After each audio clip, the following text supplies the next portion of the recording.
Boa noite. Estamos iniciando Boa mais noite, uma edição César. do canal do Proletariado. Boa noite, Hamilton. Boa noite, Tudo bom? César. Tudo bom? Último programa do ano, hein? Último programa do ano. No Que ano, programa de hein? Que alto ano, hein? astral, hein?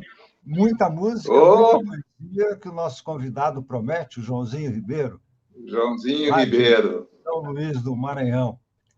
Mas antes de chamar o São Luís. Joãozinho e depois chamar o Murilo Santos, que é o convidado do Joãozinho, que vai comentar a obra do Joãozinho, eu quero lembrar aos nossos queridos telespectadores, né, da importância de se inscreverem no canal do Proletariado, acionarem o sininho, né, para poderem colaborar com a gente na divulgação da poesia. É muito simples, é só entrar no canal, subscrever, acionar o sininho e aí vocês passam a receber todas as informações do que acontece no canal do Proletariado. Não esqueçam, portanto, é importantíssimo a assinatura de vocês no canal do Proletariado.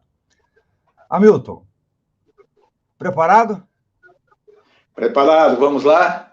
Vamos lá, vamos chamar o Joãozinho. Para quem não Vamos conhece, chamar. Joãozinho Ribeiro, poeta, músico, mora lá em São Luís do Maranhão. Seja bem-vindo, Joãozinho. Obrigado por topar, aceitar o nosso convite, participar do nosso programa, o nosso último programa do ano. Seja bem-vindo. Boa Oi, noite. Joãozinho. Boa noite, Epa!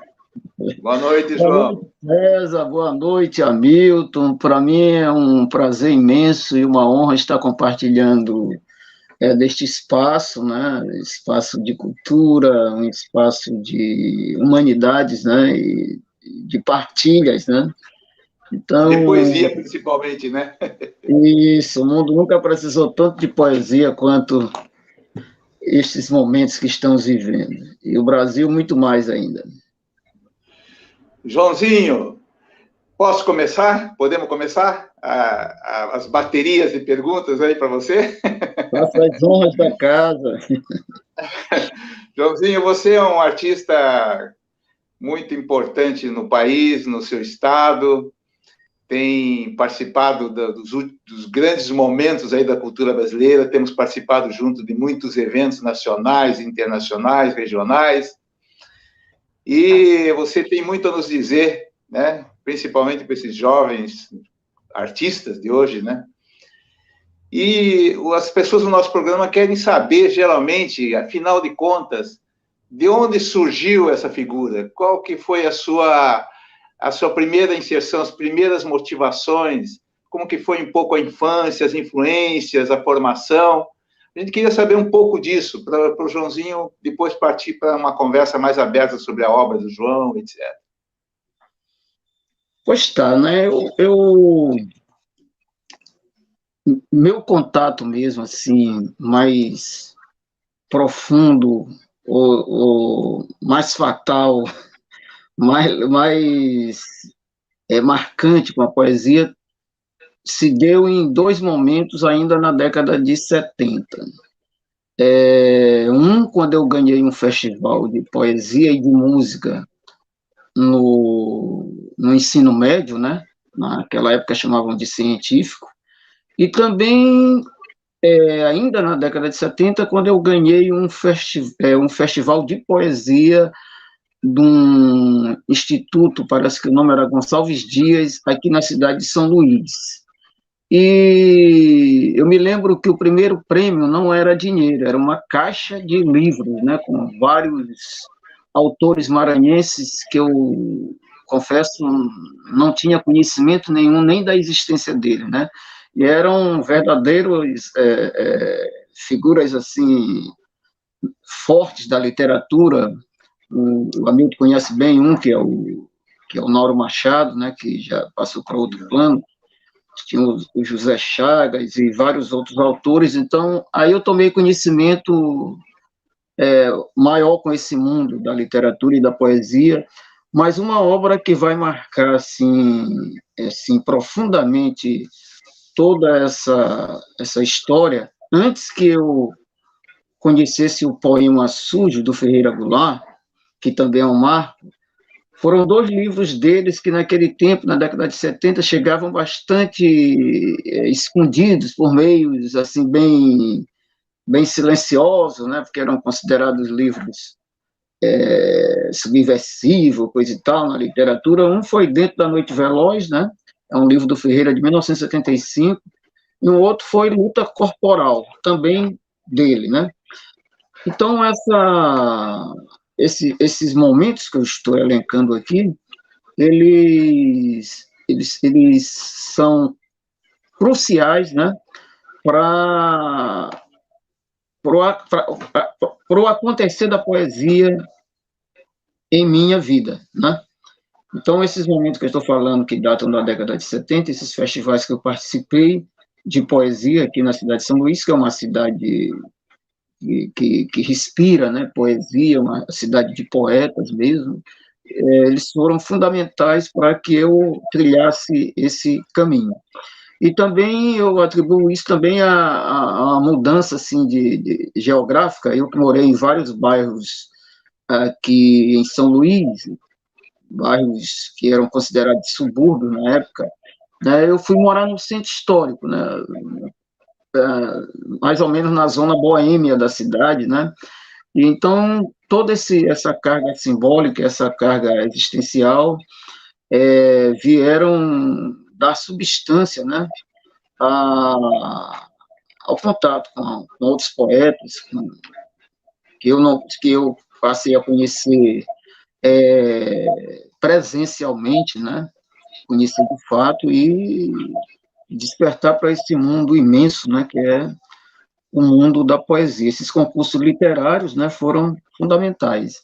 E meu pai, ele também levava muito para casa literatura de cordel também. Ele gostava de trazer da feira, porque ele era feirante, né? Às vezes ele trazia alguns cordéis que eram bastante conhecidos aqui no Nordeste, A Chegada de Lampião no Inferno, Desafio, a peleja do Lampião contra o Diabo, etc. Então, toda essa literatura, além dos gibis, né, de quadrinho, tudo isso aí foi despertando na veia poética, né? E essas foram as influências mais marcantes assim, que me colocaram no mundo da poesia. Meus irmãos também, só concluindo essa parte, meu irmão mais velho era minha fonte, assim, era o que permitia o acesso à literatura, porque ele também gostava de ler, embora não tivesse muito recurso para comprar livro, mas geralmente ele comprava um ou outro livro, e eu filtrava a minha leitura através desses livros que ele trazia para casa, ou seja, emprestado de algum colega, ou que ele mesmo comprava, né? Joãozinho, a música chega junto? Como é que é a música? Ela chegou através do cordel para você? Como é que chega? Porque você, ao longo da história, vai se fortalecer também como músico, né? Vai se criar como músico. A música chega de duas maneiras. Primeiro, a era do rádio, né? Ela foi muito marcante assim na minha residência. Meu pai ouvia muito rádio, ouvia muita música, né? Ele gostava de ouvir programas de música, mas eu ia filtrando essa audição, né? Pelo gosto que ele tinha. Ele tinha um gosto musical muito eclético, né? Ele gostava de ouvir rádio. Mas na casa que eu morava, tirando essa parte do rádio, na casa que eu morava também tinha era casa de família negra, né? Eu sou negro, meus ancestrais, meu bisavô foi escravo, né? Então tinha todo um ritual de ancestralidade, as festas que aconteciam na casa, elas eram muito comuns e cumpriam todo um rito assim de manifestações que tinham a música pelo meio, seja nas ladainhas que eram puxadas pelas minhas tias, seja na queimação de palhinhas de presépio que era erguido em todo mês de dezembro, e seja em alguns autos, né, que o pessoal fazia de representação. Mas 1979 foi um ano assim muito marcante também na minha vida. O Murilo daqui a pouco vai falar nesse episódio aí da greve da minha passagem que houve aqui em São Luís, né?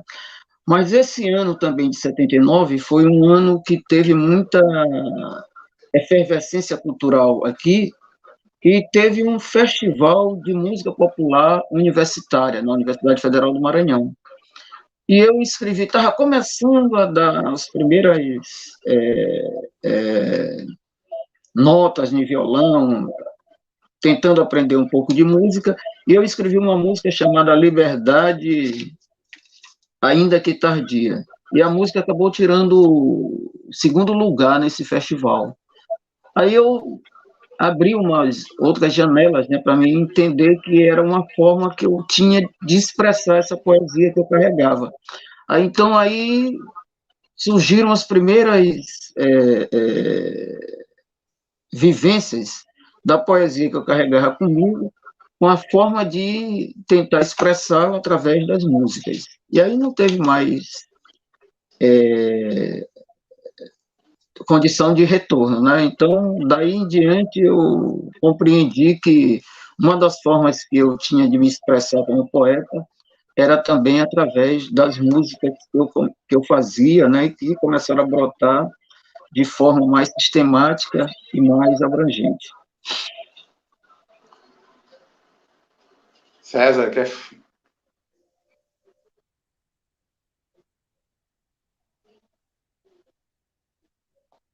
Para variar, tinha deixado meu telefone desligado.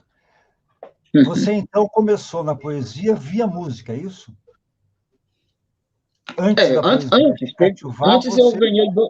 eu ganhei 2 festivais de poesia, um no ensino médio, né, e outro que foi feito por uma fundação ou instituição chamada Gonçalves Dias, que foi já um festival de poesia da cidade de São Luís, né? Eu ganhei concorrendo com outros poetas, né, da cidade daquele tempo, que eu nem sequer tinha conhecimento da existência deles, né? Mas o Joãozinho é um poeta que faz música ou um músico que faz poesia? Um poeta que faz música, eu tenho bastante consciência disso aí, né? Porque eu não sou, na acepção da palavra, um músico, né? Mas a música, ela tem uma força muito grande dentro de mim. Eu não estudei música, não escrevo partitura, não tenho conhecimento mais aprofundado, mas ela é muito instintiva dentro de mim, né? A inspiração musical, melódica, ela está todo o tempo, é uma questão que eu acho que é de ancestralidade mesmo e da convivência e a existência com outros músicos. A cidade de São Luís também é muito musical, né? Muito percussiva. Então, eu me considero realmente um poeta que faz música, né? Essa aí é a concepção que eu tenho do meu processo criativo, né?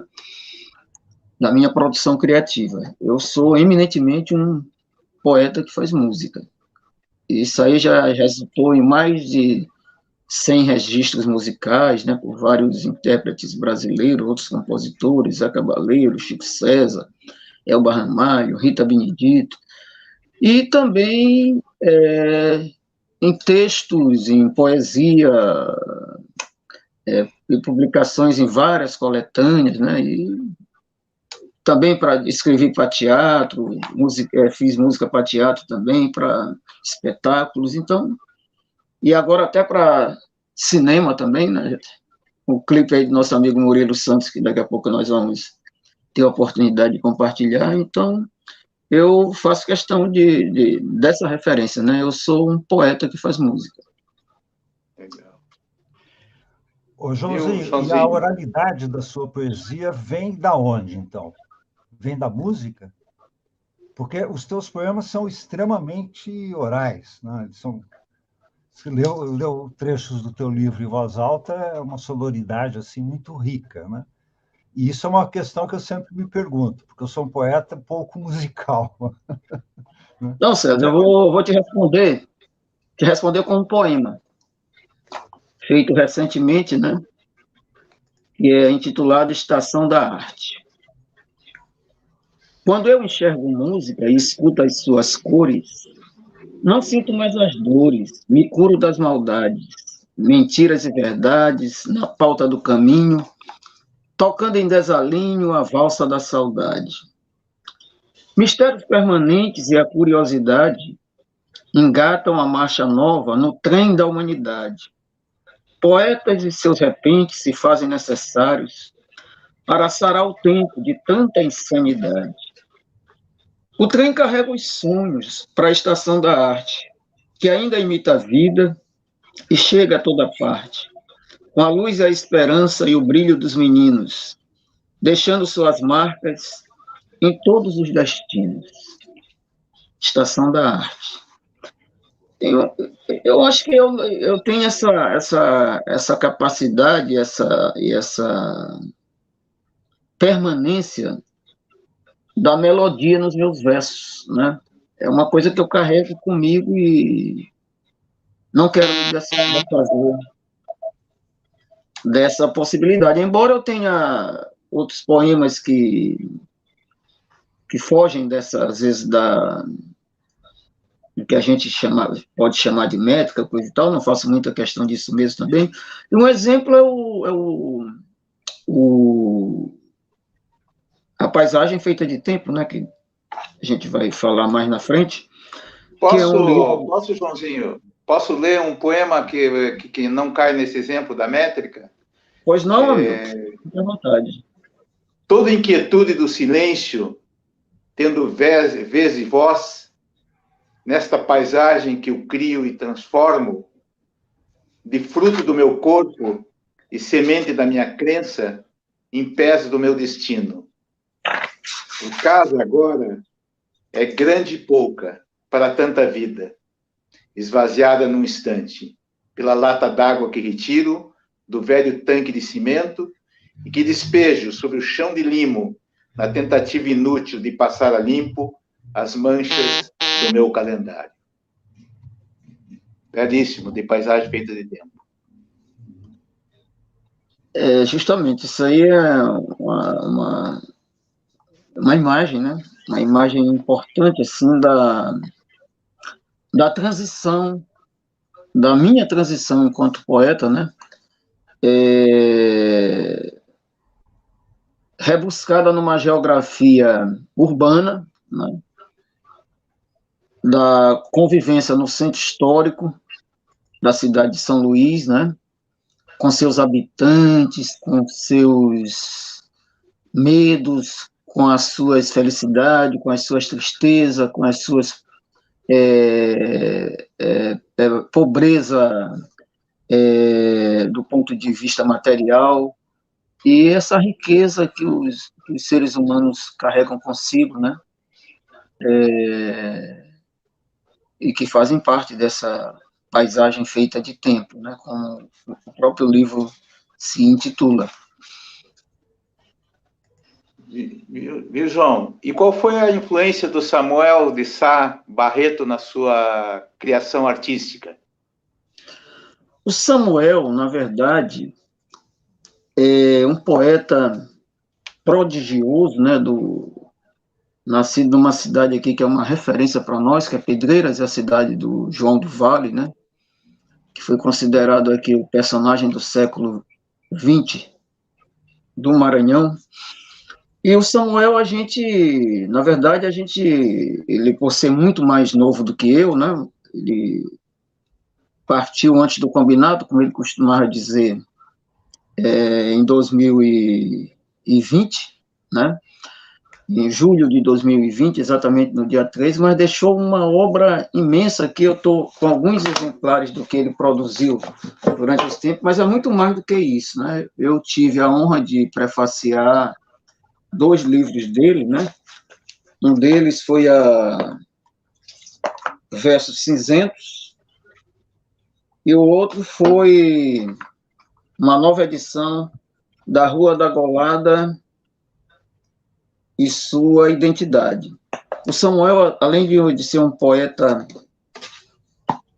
muito marcante na vida literária do Maranhão, da poesia do Maranhão, ele foi também um produtor cultural, foi professor e um grande ativista também dos direitos humanos e da militância da gestão cultural, né? E nós nos cruzamos basicamente na década de 90, Milton, quando teve aquela primeira conferência Municipal de Cultura. Primeira Conferência Nacional. Nacional de Cultura. Aquela primeira Conferência Nacional de Cultura, quando a gente estava organizando a... Eu já o conhecia, mas não tinha aproximação. E nós viajamos juntos para Brasília e passamos a cultivar uma amizade muito grande, né? Inclusive agora o Samuel. Vou ler aqui pedir licença aqui para ler do livro dele, Versos Cinzentos, um poema chamado Nuvens.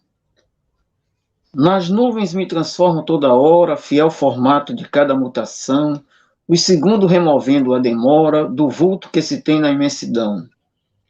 Um vento vai pintando, nos devora, e o olhar se mistura num clarão. É uma arte lá no céu que se aflora, dando luz para a mão da inspiração. É divina a paisagem que se tem, descortinando a pintura do além, para acalmar nossa viagem do olhar. Nada alenta se o sol banha na chuva, bebo vinho na pureza dessa uva, imaginando uma forma de sonhar. O Samuel, ele também dentro dessa produção artística fulminante, né, bastante intensa, ele escreveu muita coisa, produziu muita... Ele também ficava nesse limite da poesia de cordel, da poesia popular, também da música, né, e dos movimentos culturais, não só da sua cidade de Pedreiras, mas do Maranhão e mesmo do Brasil, né. Ele também foi educador, né, um educador importante, e essa é a ligação que a gente teve mesmo, bastante afetiva em torno da produção literária, da produção cultural. E, atualmente, a cidade de Pedreiras realiza, todo mês de outubro, que é o mês do nascimento dele, a Semana Cultural Samuel Barreto. Eu fui na última, né, em outubro agora, já teve a segunda, e essas semanas são coroadas e produzidas assim pela família dele mesmo, e com os amigos, e com a cidade de Pedreiras fica respirando poesia de tudo quanto é jeito, tem várias escolas, tem festival de música, tem festival de poesia, e é uma homenagem a esse legado maravilhoso que o Samuel nos deixou, né? E a gente tem que fazer as honras da existência para manter a memória e toda essa obra que ele produziu, que nem toda se encontra editada, né? Para que o pessoal conheça esse poeta maravilhoso e essa figura humana, né, também, que é o Samuel Barreto, esse pedreirense espetacular, que nos legou muitas lições de humanidade. Legal. Joãozinho, muitas das suas músicas foram motivo de leitura audiovisual, não é? E um dos responsáveis por isso é o Murilo Santos, não é? Vamos chamar, então, o Murilo para ouvir um pouco o Murilo? Vamos chamar. Grande companheiro. Murilo, boa noite. Obrigado por Boa aceitar noite. o convite para participar do nosso Um programa. prazer enorme estar aqui, né? Estar aqui. Para quem não sabe, o Murilo mora em São Luís do Maranhão, é formado em comunicações, professor de arte visual na universidade. Eu formei em educação artística, né? Educação artística. Muito bem, Murilo. Fique à vontade, seja bem-vindo. Fique à vontade. E antes de você começar, eu quero te fazer uma pequena pergunta, né? Porque você é uma pessoa formada pela sua formação acadêmica, tem um olhar muito técnico em relação ao audiovisual, né? Você tem um olhar mais cinematográfico, né? Sim. Me diz uma coisa, quando você lê os poemas do Joãozinho, qual é a percepção audiovisual que você tem desses poemas para te levar a produzir clipes? Bom, Eu, várias vezes, eu tive o prazer de ver os shows de Joãozinho Ribeiro e registrar em vídeo, né? E a gente tem muitos registros, né? Mas registrando o show, com a ideia de algum dia a gente pegar esse material, né, que vai testemunhando, desde 2013, né, um grande show que teve aqui. E sempre, ao ver o Joãozinho no palco, até outras pessoas interpretando músicas dele, eu sempre vejo imagens. E tem algumas... Então, nós fizemos um videoclipe agora, né? Ainda está começando a ser visto aí, né? Então, está inédito, digamos assim. E é uma música de 85 que Joãozinho fez, fala de assassinatos no campo. Eu sempre fui envolvido com essa questão, trabalhei na Pastoral da Terra, enfim, Sociedade de Direitos Humanos, que Joãozinho é um dos fundadores, em 79. E então senti assim que a poesia, né, que está ali no formato de música, ela inspira muito para colocar imagens, né? Nesse caso, tinha um contexto em que a gente já discutia essa música desde que eu fiz um filme chamado Quem Matou Eliasir. Vou entrar nos assuntos assim um pouco, depois eu arremato tudo. Que aqui está o cartaz, um filme de 85, a liderança sindical que foi assassinado em 82, e esse filme, ainda quando estava já na finalização, o Joãozinho fez essa música e também pensou em colocar, só que nós optamos por o filme é muito bem simples, né? Quer dizer, muito forte, tem 12 minutos, mas houve essa opção, né? Eu optei por uma literatura de cordel que foi feito por um grande amigo nosso, de Joãozinho, inclusive, chamado Raimundo Nonato Lopes, conhecido aqui como Nonato Pudim, que assina como Sabiá da Mata os poemas dele. Nonato simplesmente desapareceu, aí dos anos 80 para 90. Inclusive, Joãozinho Ribeiro fez uma música, né, que faz uma homenagem, um poema, uma homenagem ao Nonato Pudim. Então, assim, eu sempre percebo na poesia de Joãozinho muitas imagens, assim. Agora, tem algumas que me tocam mais, particularmente me vem, por exemplo, Milhões de Uns, né? Que ele fala, a ponte que liga dois lados também separa, quer dizer, a ponte no sentido, digamos assim, numa imagem horizontal liga, né? Mas na questão, digamos assim, numa verticalidade onde os de cima, né, estão transitando tranquilamente, né? Isso é uma viagem aqui imaginária, mas tem pessoas que moram debaixo da ponte, que são ali, né? Oprimidas e tal. E aqui também tem uma coisa muito interessante. São Luís, quem chega na cidade de São Luís, que vê o centro histórico por ali, tem a sensação de que estamos numa ilha, na parte do centro histórico, naquela parte do centro da cidade. Mas, na verdade, a ilha é maior do que aquela parte. Só que liga, ela é uma espécie de um C, uma espécie de ômega, né? Para um lado tem, do símbolo, tem assim, tem um rio Bacanga e outro tem um rio Anil. O Bacanga tem uma barragem para onde vai para a cidade universitária, etc. Mas aqui é muito forte, pelo menos assim, isso fica em mim. Claro, pego o trabalho de Joãozinho e jogo para meus próprios gastos, né? Uma questão de que ponte aqui é muito forte, né?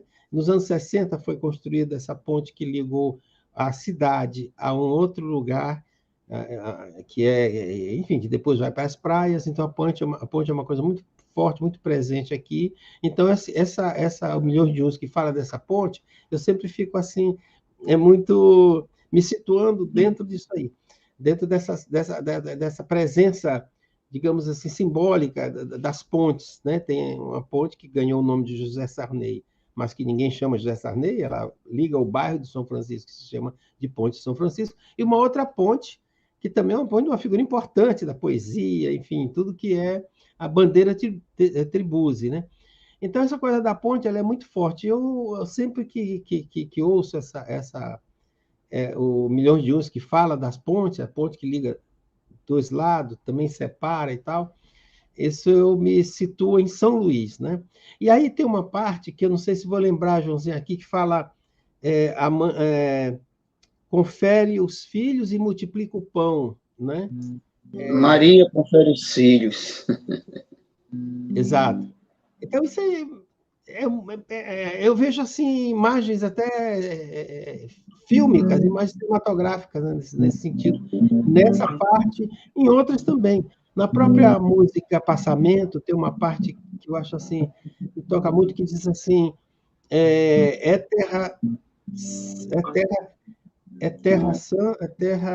como é que é? Sem Senhor. Sem Senhor, naquela coisa do sim, Senhor, né? Ele fala sem Senhor. E a gente sabe, conhece aqui a realidade da questão da terra, de que, historicamente, os conflitos de terra que no Maranhão se dão por gado invadindo roça, né? Dos que moram ali na região, ou que são considerados agregados do suposto dono de terra. Isso aí foi mote da luta de Manuel da Conceição, e também do aforamento da terra, né? Uma terra que tem um senhor. As pessoas estão ali, mas não estão livres.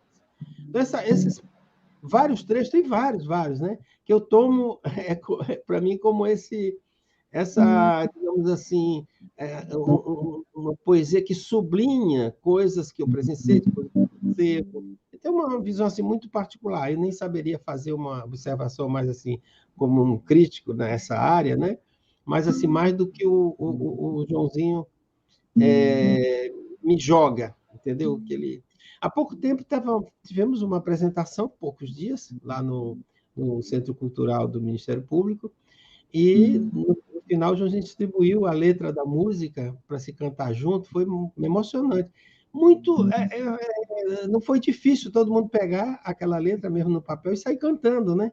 Então, isso tem também uma coisa muito importante, porque essa música, que tem toda essa poesia belíssima e forte, ela tem uma conversa muito, muito, muito simples, assim, com quem escuta, com quem está ali participando no show, né? Acho que por isso que ele é uma figura assim de exige muito carinho com o público em relação a Joãozinho. Até mesmo no show de 2013 se percebe isso, com Chico César, Zé Cabaleiro, Rosa Reis e outros cantores e cantoras que estiveram ali no palco ao lado de Joãozinho. Quer dizer, um carinho muito grande por essa figura, que é uma figura assim, fantástica. Também tenho a experiência também como gestor na área de cultura, com muito sucesso.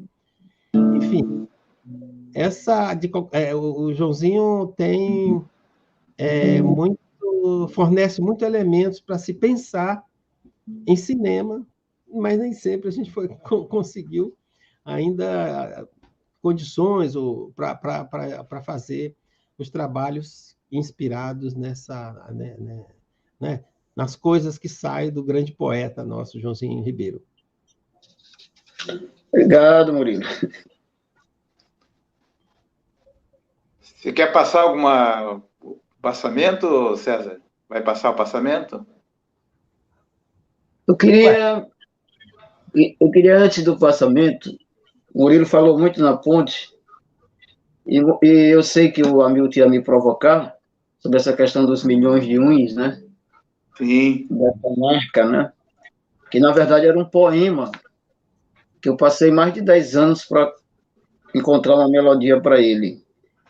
E tem uma parte da letra que ninguém conhece, que não está na música, que eu não aproveitei, que é essa aqui. Debaixo da ponte ao mundo, feito de gente esquecida, crianças queixando infâncias, infâncias queixando a vida. Um mundo dentro da ponte, desafiando a cidade. Amarga sobre os instantes as suas necessidades.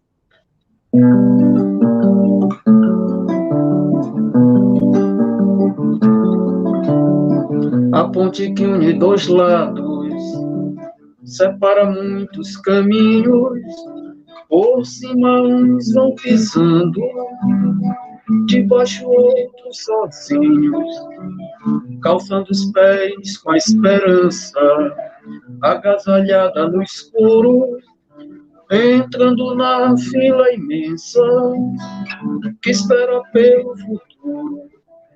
São João e José, Manés, Binés,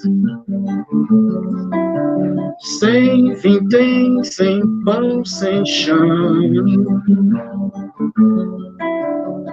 João batalha o trabalho, Antônio recebe o não, Maria confere os filhos e faz milagre de um pão.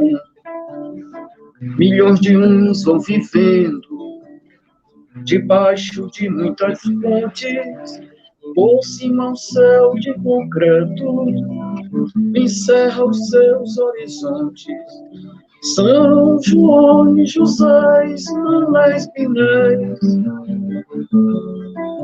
sem vintém, sem pão, sem chão. São João e José, sem vintém, sem pão, sem chão. Milhões de uns. Joãozinho, você, Milhões de Uns já virou teu nome, né? Tô vendo aí, Joãozinho Ribeiro, Milhões de Uns. Você vai incorporar isso no teu nome já ou não? Eu acho que não, mas é uma marca, é um logo, né? Ficou... Não, marca, porque na verdade você começou com um evento, né? Começou com um evento, eu acompanhei desde o início isso aí. A ideia era fazer um evento, alguns dias, com algumas apresentações, aí isso aí começou a ganhar uma dimensão e uma marca. Você fez um circuito, uma turnê nacional em São Paulo, Rio de Janeiro, Brasília e etc., e São Luís. Como é que surgiu essa ideia do Milhões de Uns? Na verdade, era um poema, né, que eu gostava muito e que saiu da gaveta depois de algum tempo no formato de música. E foi uma música que acabou ganhando um dos prêmios mais importantes que tinha aqui na cena musical maranhense, que era o prêmio da Rádio Universidade FM, né? Que todo ano escolhia as melhores músicas, as melhores letras, né? Os melhores shows, etc. E o Milhões de Uns ganhou 2 prêmios. Ganhou um prêmio do show Milhões de Uns, né? Que é esse que Murilo falou, e que virou também um CD, né? Meu primeiro registro próprio de autoria musical, e também ganhou esses prêmios de melhor letra, né? E acabou virando uma turnê. Então teve toda essa marca, né? Associada. O poema saiu da gaveta, virou música, virou show, virou turnê, virou marca, virou prêmio, né? Então ficou, de certa forma, impregnada no meu fazer, né? Essa Milhões de Uns. A criatura acabou assumindo uma grande parte do criador. No caso, a criatura, a obra litero-musical, né? Milhões de Uns.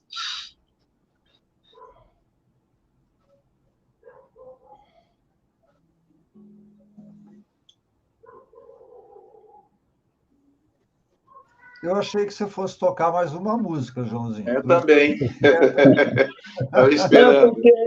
Porque eu estava vendo aí a questão do clipe, né? E tem música nele, né?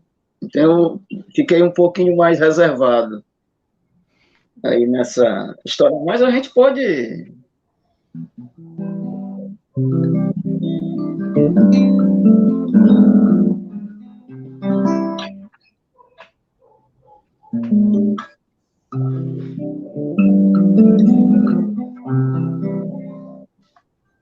Fiz recentemente essa música que o Murilo está falando, foi uma homenagem aos nossos, o pessoal brasileiro e maranhense do choro, né? Que já estão em outro plano. Eu intitulei de Roda de Choro no Céu. que era uma ideia assim da Chiquinha Gonzaga, tá recebendo Pixinguinha e João Pernambuco e toda essa rapaziada do choro. Roda de choro é uma brincadeira, brinca com a gente uma vida inteira, toca no fundo nossa lembrança, vibra o acorde da esperança. Roda de choro é uma brincadeira, brinca com a gente uma vida inteira, toca bem fundo nossa lembrança, vibra o acorde da esperança. Chega Chiquinha, chama Jacó, Pixinguinha e Nazaré, Anacleto, Sivuca e seu Abel, João, Pernambuco, Valdir Luiz, Emetério pedindo bis e Nazaré. Chega Chiquinha, chama Jacó, Pixinguinha e Nazaré, Anacleto, Sivuca e seu Abel, João, Pernambuco, Valdir Luiz, Anacleto pedindo bis, Altamiro e Rafael.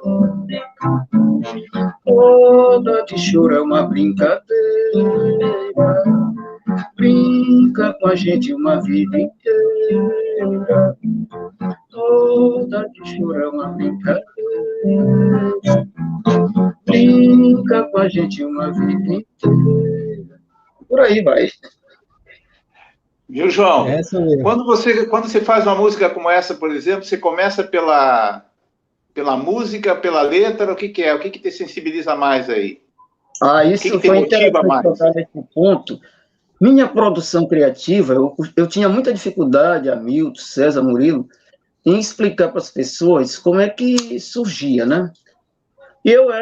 Quando eu comecei a compor, era muito perfeccionista, então eu queria fazer tudo bem feitinho, música e a melodia e letra saindo tudo de uma vez. Mas isso inibia e restringia muito o meu processo criativo. Isso me fazia me aprofundar mais na solidão da arte, né? E uma dificuldade, inclusive, até para fazer músicas em parceria, que hoje já não tem mais. Então, hoje eu prefiro que, às vezes, a pedra, chamemos assim, saia bruta, e depois a gente vai lapidando, né?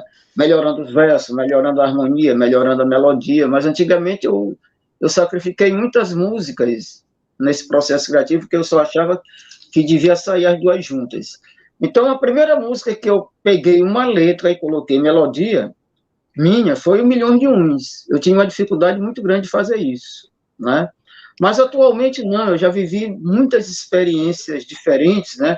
Com parceiros, eu fazendo a letra, o parceiro fazendo a melodia, ou vice-versa, eu fazendo a melodia e depois o parceiro colocando letra. Então, eu fugi um pouco e isso me deu uma liberdade muito maior. Como eu sou um poeta que faz música, eu acabei rompendo com uma espécie de censura, né, criativa, que é o seguinte, é você fazer só um tipo digamos assim, de modalidade musical. Como eu não tenho essa cerca, né, eu não tenho esse muro, eu me dou o direito de viajar por várias vertentes, né? O choro, a valsa, a canção, o reggae, o samba, o ijexá, o afoxé, música das minhas ancestralidades, né? Agora, uma coisa certa, eu costumo dizer, tem um verso meu, uma música que eu fiz com o Zé Cabaleiro, que diz que é como se fosse um parto realizado no quarto da casa do coração. Então, para mim poder compor, eu tenho de engravidar. Eu estou usando essa metáfora da seguinte maneira: por que engravidar? Porque esse saco da existência que eu carrego comigo, ele me nutre, né? Ele me alimenta de toda essa matéria-prima de que eu preciso para fazer a poesia.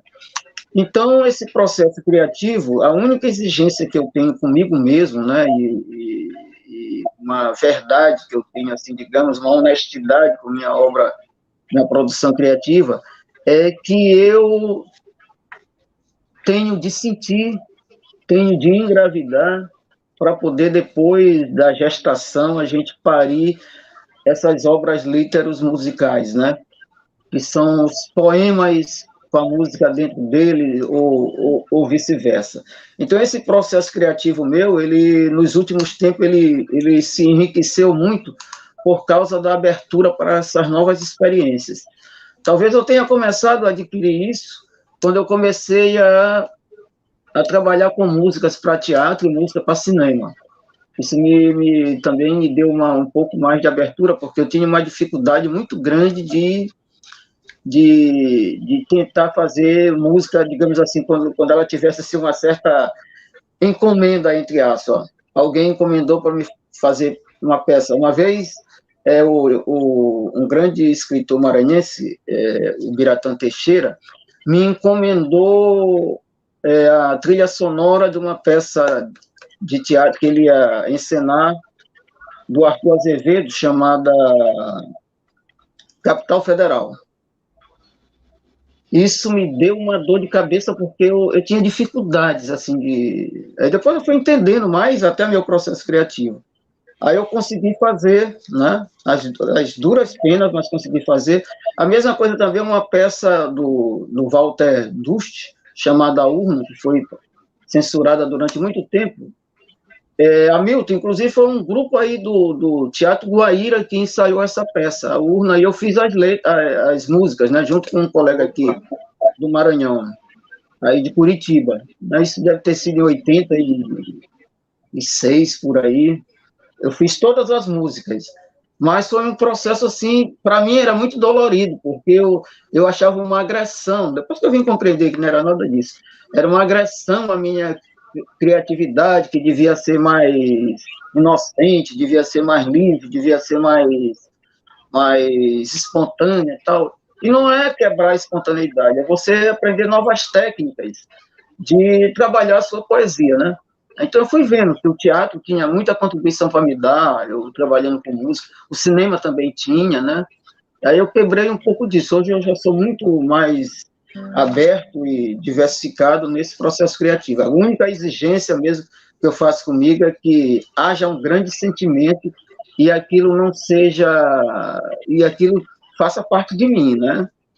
E dos milhões de uns que existem comigo, né, que convivem comigo, que faça parte disso aí, que eu não tente inventar algo que eu não vivi. Eu posso até não ter vivido nessa vida, porque tem outras vidas que vivem junto com a gente, né, seja no plano material, espiritual, ancestral, né, ou futuro, né, mas essa honestidade com a arte que eu produzo é a exigência fundamental que eu faço para mim, no processo criativo.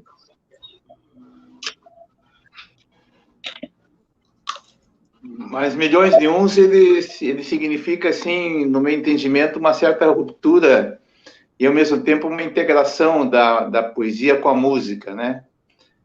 Você hoje, Joãozinho, não consegue se pensar, eu vejo, pelo menos como olhar externo, assim, eu não vejo Joãozinho pensando num livro de poesia independente da música, entende? Eu vejo o Joãozinho dialogando música e poesia o tempo todo. Diferente um pouco de Paisagem Feita de Tempo, porque Paisagem Feita de Tempo é uma autobiografia poética, é uma antropologia urbana, é um memorial de São Luís, quer dizer, você integra tudo isso, mas numa linguagem poética que tem uma musicalidade, mas que, na verdade, não é esse diálogo tão intenso, formado da mesma matéria, né, entre música e poesia. Você concorda com isso? Concordo. Eu, inclusive, só tive um livro mesmo, propriamente editado, né, que é a Paisagem Feita de Tempo.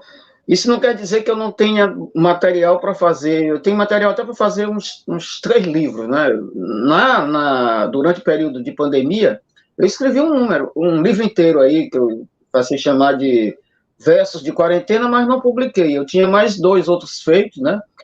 Mas a poesia, ela me trai, de um bom sentido, em tudo que eu faço. Por exemplo, até as crônicas que eu escrevo, e eu gosto de fazer crônica também, escrever crônica, a poesia aparece, se aloja, está alojada na carne, né, no espírito, e não tem outro jeito. Agora, essa parte musical, eu acho que pulsa muito em mim, essa questão da ancestralidade da minha família negra, e os batuques que eu ouvia quando era criança, os ensaios de boi, de tambor de crioula, os terreiros de religião de matriz africana. Então, tudo isso aí é um somatório dos milhões de uns que existem em mim. Sou feito desse barro. Distante, a mão do gesto que trucida, um instante. Apunhalando a despedida, num ato derradeiro sobre a tarde. A mão recusa a luva e o aceno, para não erguer no cálice o veneno e despejar na boca uma saudade. Na tua despedida, esta muralha, coberta de silêncio, é uma navalha que corta tão profundo o próprio corte. Paisagem feita de tempo. Bom. Esse livro, Hamilton, esse verso que tu acabaste de ler, ele também é uma oficina, interessante do fazer poético, porque ele transgride esses modos quase naturais de se fazer livro de poesia, né? Ou se faz... O primeiro livro que eu vi de poesia inteiro, assim, depois de algum tempo, foi o Poema Sujo, né? Mas a gente vê livros de poesia ou com vários poemas dentro, né? E parece que esse Paisagem Feita de Tempo, ao mesmo tempo que a gente vai contando uma história, alguns poemas aparecem dentro da própria história como se fosse uma faca entrando, ou um punhal entrando num tecido que está sendo feito, ou uma agulha costurando um novo tipo de vestimenta, uma coisa assim que eu perdi um pouco o controle ao tentar elaborar um formato, né? E isso acabou resultando num formato híbrido, né? Diferente. Tem hora que a prosa engata na poesia, a poesia engata na prosa, e eu não sei nem bem explicar esse processo. É como se fosse um parto mesmo, realizado no quarto da casa do coração. Eu sempre me surpreendi com os poetas que falam de uma forma tão literal e tão prosaica certas coisas no verso, né? O do Ferreira, eu acho que é uma herança maranhense. O Ferreira Goulart fala muitas vezes, às vezes parece que ele está falando uma prosa, né? E um poeta com um grau de lirismo de Paisagem Feita de Tempo, falar do INSS, da FAB, eu falei assim, meu Deus do céu, Joãozinho, o que está acontecendo com o Joãozinho? E daqui a pouco quebra o lirismo ali, quebra a memória e vai para uma coisa prosaica que te surpreende, né? Eu fiquei muito feliz de ter feito o prefácio do Paisagem Feita de Tempo e participado também dos 15 anos, né, de comemoração. Foi 21, né, Joãozinho? Foi 21. Foi 2021, né? 2021. Fizemos uma live bonita, que está lá no YouTube, falando um pouco de Paisagem Feita de Tempo como um marco importante na poesia do Maranhão, né? E eu acho que você traz essa surpresa no verso. Além da tua autobiografia poética, que a gente quer conhecer o Joãozinho e vai conhecer os pais, a irmã Gracinha, o tio, o largo, as pontes, os personagens, as ruas de São Luís ali, como você vai passando e vai virando a página, uma coisa fantástica mesmo. E eu acho que é esse livro e os outros que vão chegar logo, né, Joãozinho, que a gente espera, eu acho que vão marcar a continuidade desse Paisagem Feita de Tempo, que foi um livro que marcou mesmo, eu acho que a poesia do Maranhão e do Brasil, por que não, né? Eu estou com vontade esse ano de editar o Versos de Quarentena, né?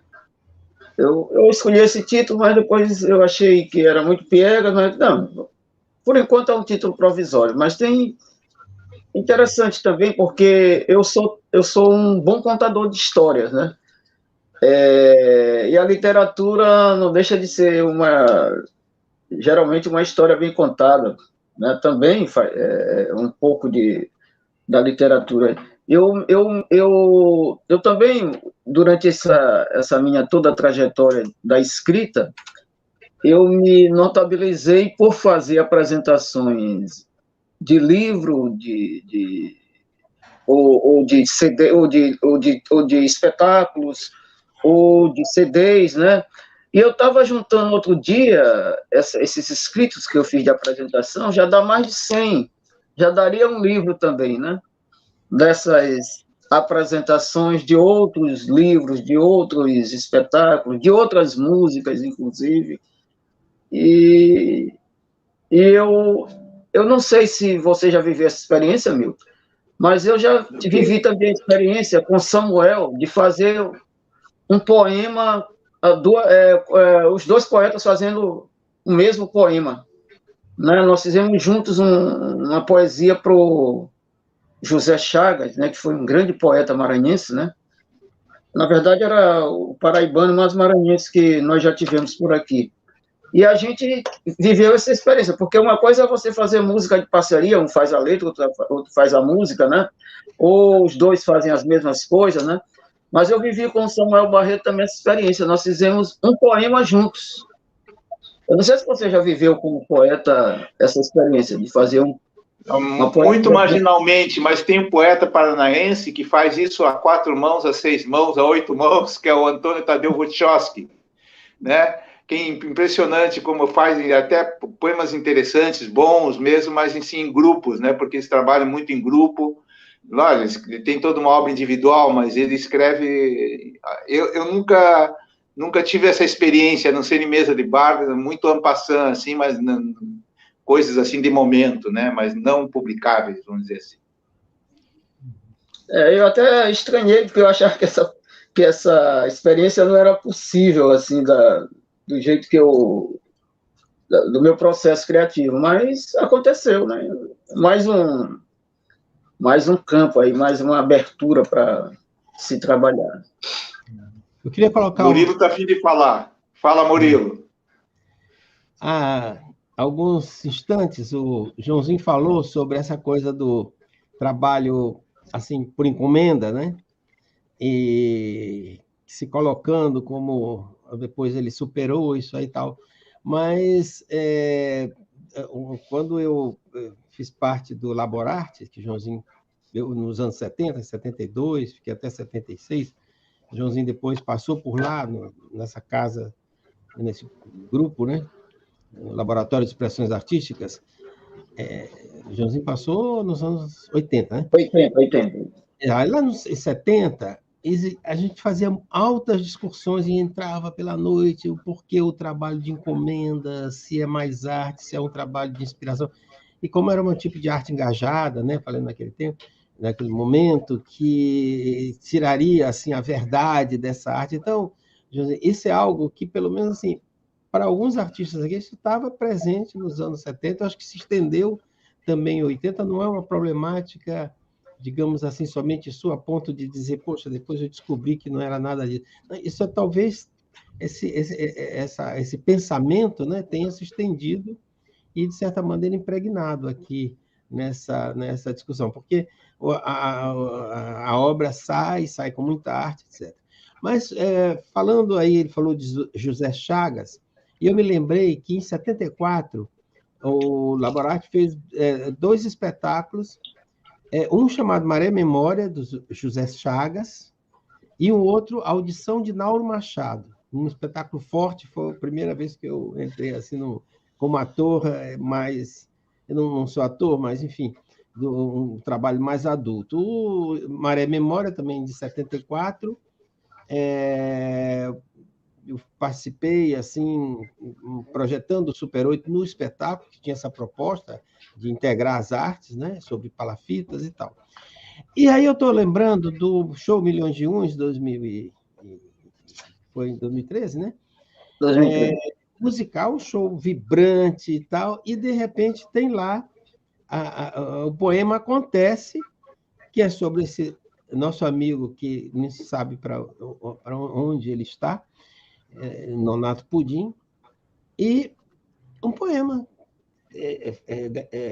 que teve o Tourinho, né? Um grande ator aqui, que foi lá e falou. De repente, a música, então, essa coisa da poesia ou do poema dito dessa forma não musical, aconteceu nesse show. Aí eu fico pensando aqui, é hora de se fazer um espetáculo com Joãozinho Ribeiro, né? Foi feito já Manauro Machado, Zé Chagas, lá há muito tempo, e agora, assim, o Joãozinho também tem também em espetáculo que ele já fez outras vezes, né? Para o espetáculo. Eu estou falando um espetáculo, se construiu uma narrativa cênica, enfim, em cima dos seus poemas. É isso. Muito boa ideia. Muito boa ideia. E aí, César? Não, eu queria mudar um pouco de assunto, porque uma das coisas que me chamou muita atenção, tanto na biografia do Joãozinho quanto do Murilo, é a questão da atividade política e cultural aí no Maranhão, né? E eu queria saber um pouco mais de detalhes, Joãozinho e Murilo, dessa experiência de vocês nessa política cultural que vocês desenvolvem há muitos anos aí no Maranhão. Bem, particularmente, eu tive 3 experiências. Eu venho da produção mesmo da sociedade civil, da militância cultural, de muito tempo, Murilo também. Agora, eu tive 3 experiências enquanto gestor de cultura, né? Eu fui presidente da Fundação Municipal de Cultura de São Luís, nos anos 97, 98. Depois eu fui secretário de Cultura do Estado do Maranhão, uma experiência em 2007 até 2009. Em 2009 e 2010, eu estive no Ministério da Cultura, na gestão do Juca Ferreira. E eu fui designado para fazer a coordenação executiva da 2ª Conferência Nacional de Cultura. Foi uma experiência assim, bastante rica, não só como gestor, mas assim, uma experiência humana grandiosa, porque eu percorri esse Brasil inteiro, organizando conferências de todas as matizes possíveis. Fui em aldeia indígena, fui em território quilombola, fui em localidade de ribeirinhos, vim para as zonas urbanas também, para as zonas periféricas, ajudando a organizar conferências não só de modalidades artísticas, como discussões da política cultural e essa coisa toda.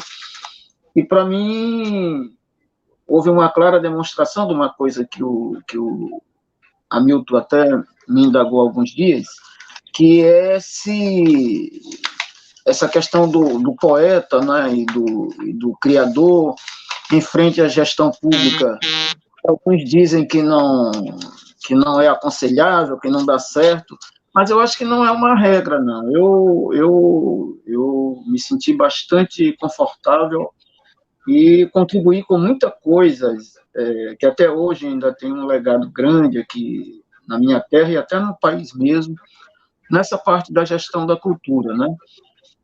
E eu acho que as políticas de cultura no país viveram um momento bastante rico na gestão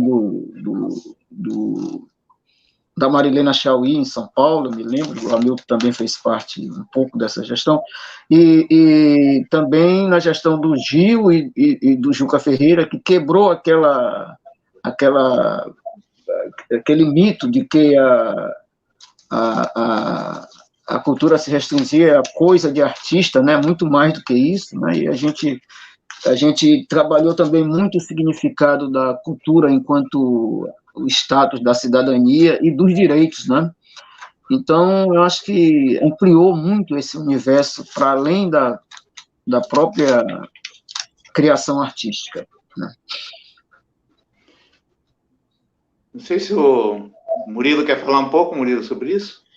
Eu queria colocar uma coisa que não é não está relacionada com essa experiência de gestão, mas com uma experiência política que o Joãozinho Ribeiro esteve envolvido fortemente, né? Que é no movimento de luta estudantil que aconteceu iniciando em 78 e culminando com 79, com uma famosa aqui, né, greve da meia passagem, luta pela meia passagem, que não foi somente uma luta por uma melhoria dos serviços urbanos, mas teve uma conotação muito maior, conotação política, era período de ditadura, e o Joãozinho Ribeiro está lá entre...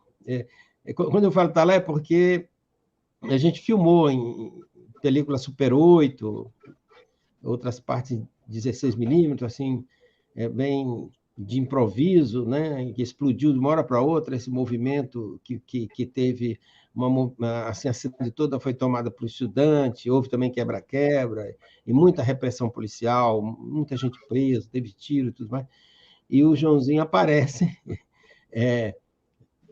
em algumas cenas, né, dali, na discussão, na rua, conversando com outras lideranças, assim, no meio dessa confusão toda que aconteceu na cidade. Então, essa é uma imagem que sempre lembro, né, porque está assim, registrado. Na época, a gente não tinha muito contato, não tinha contato nenhum, né? Foi logo depois que comecei a ficar mais próximo do... Contato muito pouco, né, do Joãozinho Ribeiro, entender toda a sua arte, né, e como também uma experiência que,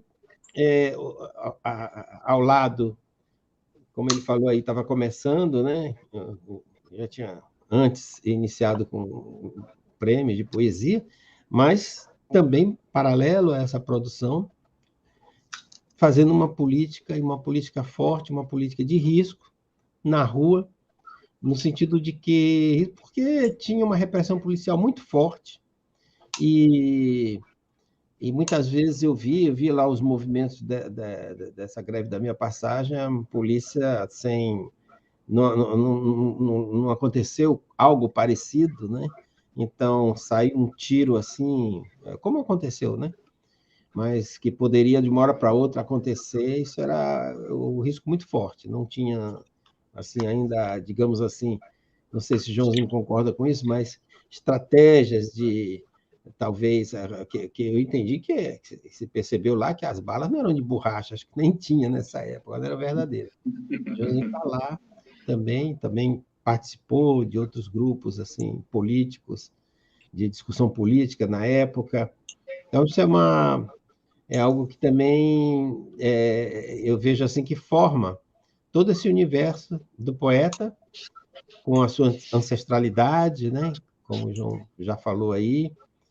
E, enfim, embora tenha uma presença, o samba e coisa assim, muito presente assim, no Joãozinho Ribeiro. Aqui a gente teve, nos anos, uma geração dos anos 70, que está muito vinculada, muito ligada à questão da cultura popular, do Bumba Meu Boi. Então, muitos dos compositores, né?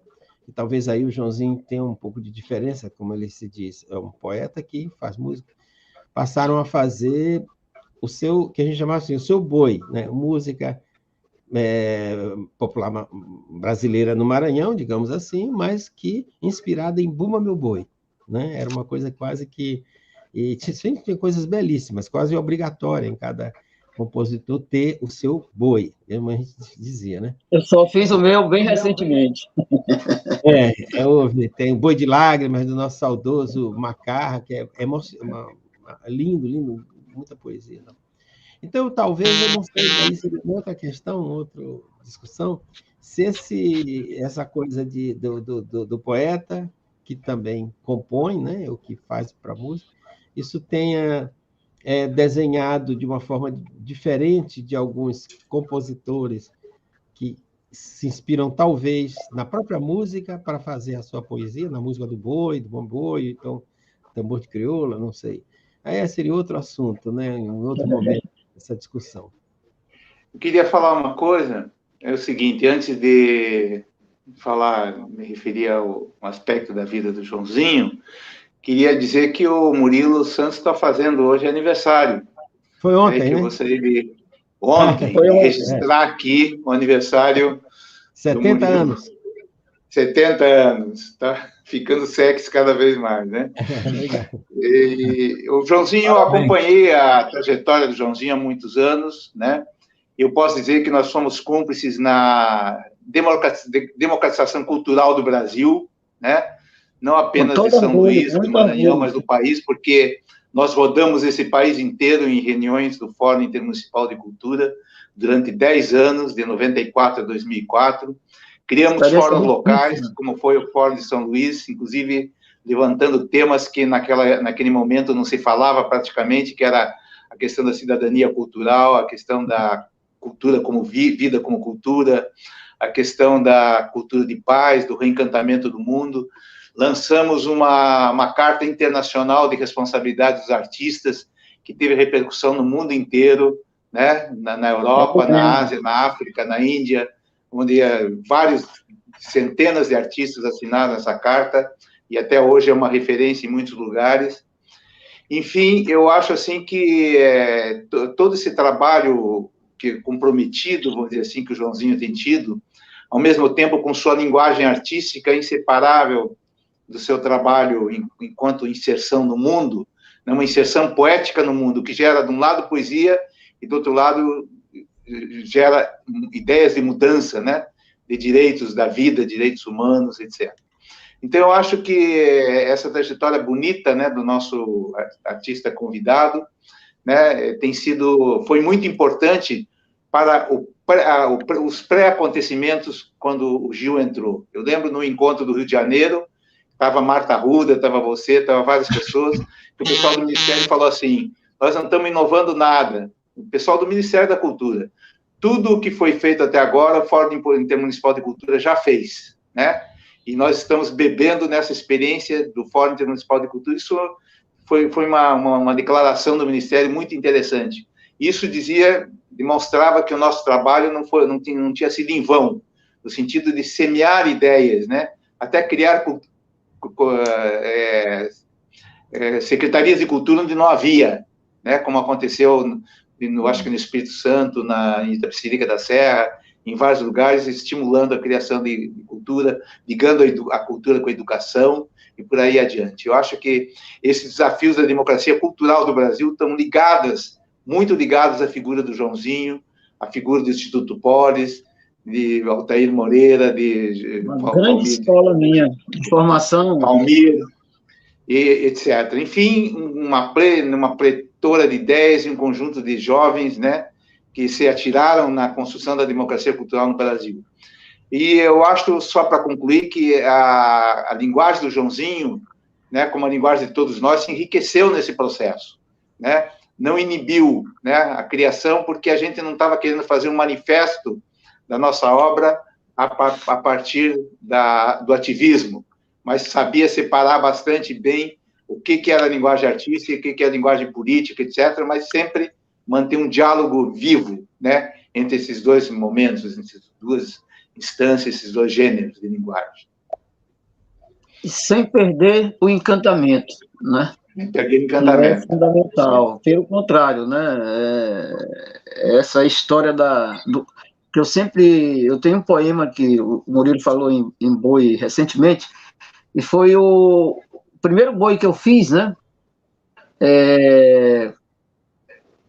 Gênero musical, chamado Cantador do Tempo, e tem um verso interessante nessa música que diz assim: sou cantador do tempo, e o tempo eu tenho cantado, tempo que falta é futuro, tempo que sobra é passado, cantador que canta só, canta mal acompanhado.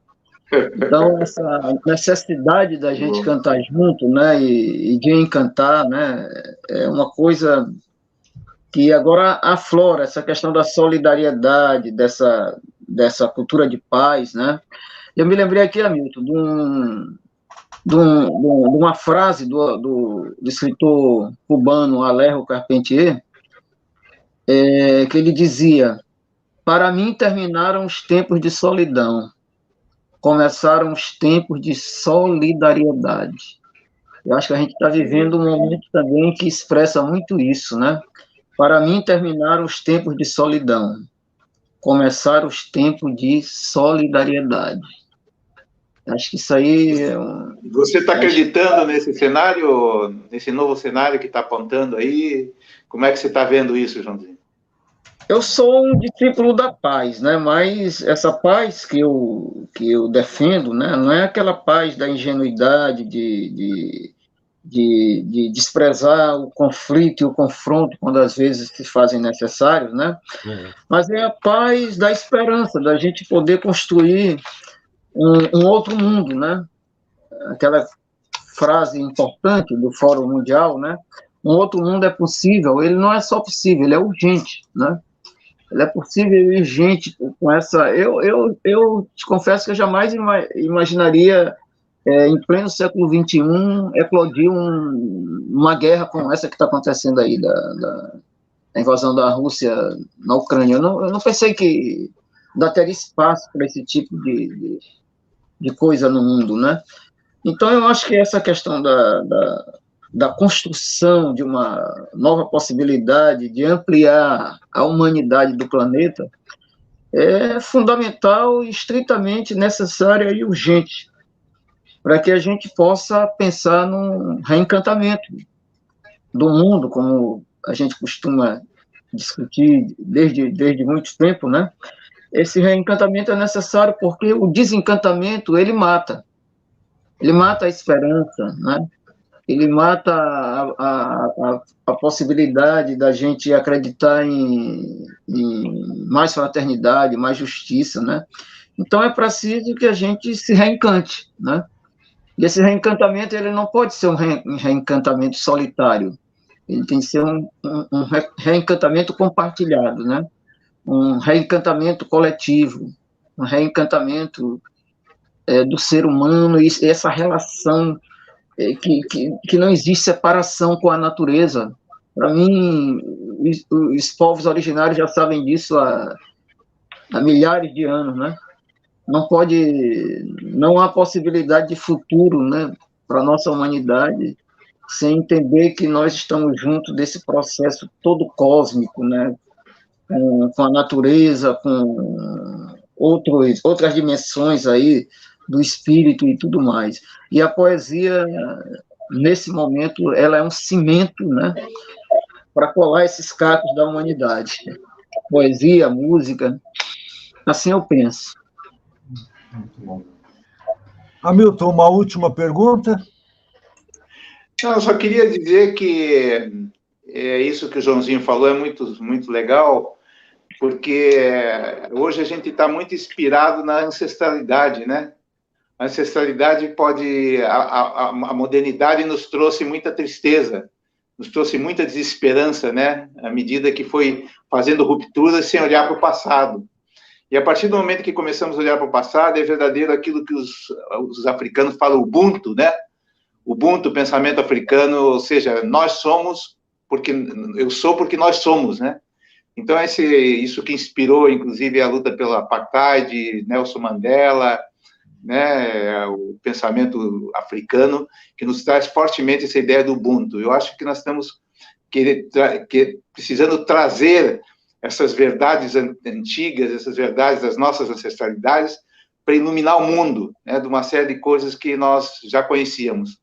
E essa poética da existência, que não nasceu hoje, né?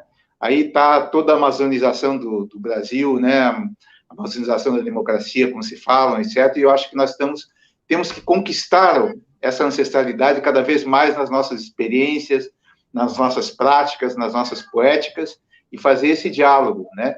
E eu acho que a tua poesia, a tua obra faz muito fortemente esse diálogo, viu, Joãozinho? Bastante.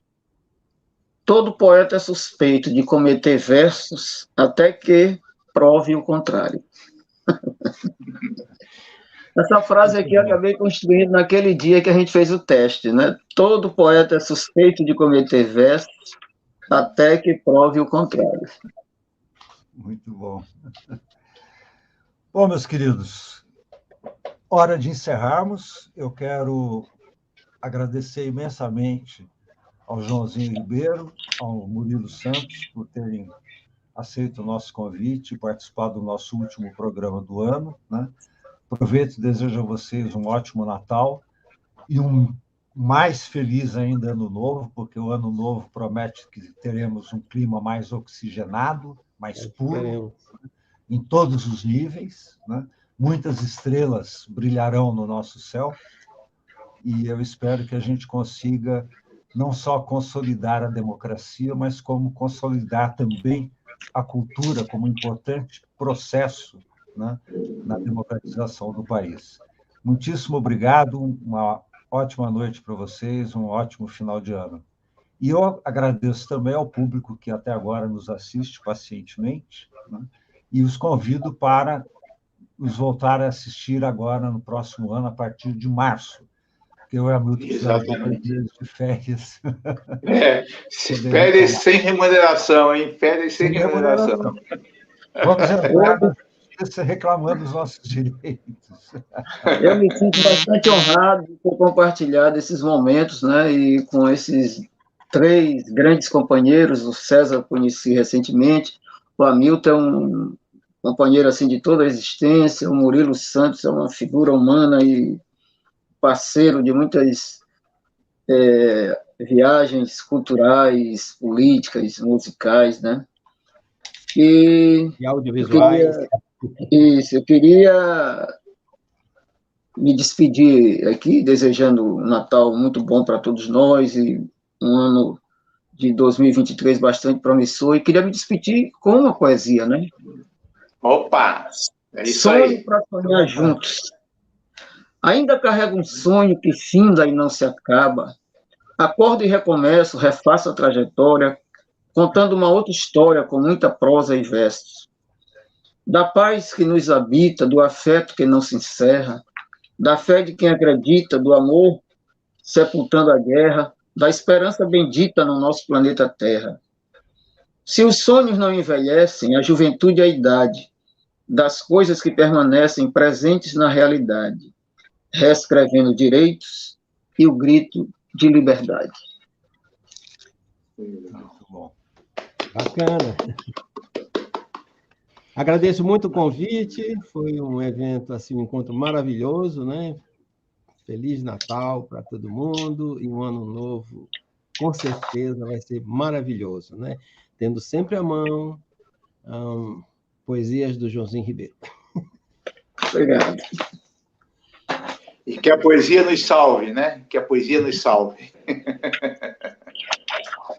Isso aí, Hamilton. Não, eu acho que já todo mundo já falou e eu acho que realmente só reafirmar que essa poética da vida, né? Essa qualidade poética da vida, ela precisa ser resgatada em todas as manifestações desse novo cenário.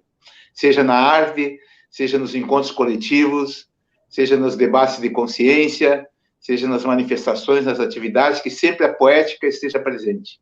Porque realmente sem poesia não tem sentido. Nada tem sentido. A qualidade de vida não chega a ser uma qualidade de vida fundamental, vital, etc. Ela fica fria, fica sem energia vital. Nós precisamos trazer essa energia vital através das poéticas, da linguagem e da vida. Uma boa noite, então, a todos e até o próximo ano.